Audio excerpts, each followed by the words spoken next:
আসসালামু আলাইকুম। আজকে আমি 2 বছর বাচ্চার জন্য ডাবল লেয়ারের জামা তৈরি করব।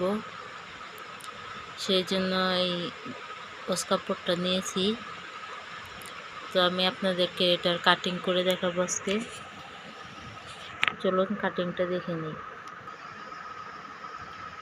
এই তো এখানে আমি বডির পার্টের কাপড় নিয়েছি, লম্বায় নিয়েছি 10 ইঞ্চি, এখানে আর্ম হোল নিয়েছি 5 ইঞ্চি, শোল্ডারও নিয়েছি 5 ইঞ্চি, আর এখানে এটা হচ্ছে পিছনের গলা আর এটা সামনের গলা।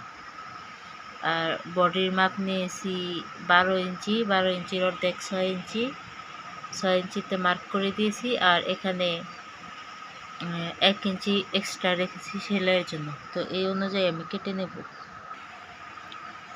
এই তো আমি কেটে নিয়েছি মার্কিং অনুযায়ী সামনের পার্ট, আর এটা হচ্ছে পিছনের পার্ট। এখানে আমি একটু চেন বা বোতাম ঘরের জন্য এটা রেখেছি 1 ইঞ্চি পরিমাণ। এভাবে আপনারা রেখে তারপর কাটতে পারেন। এখন নিচে কুচি দেওয়ার অংশ কেটে নেব। তারপর এখানে নিচের লেয়ার দেওয়ার জন্য আমি 8 ইঞ্চি করে দাগ দিয়ে এখন কেটে নিয়েছি।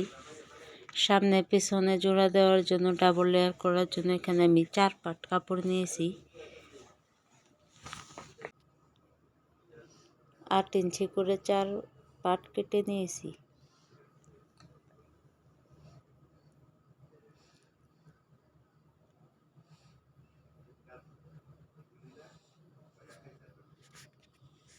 তারপর এখানে শর্ট হাতা কেটে নিয়েছি।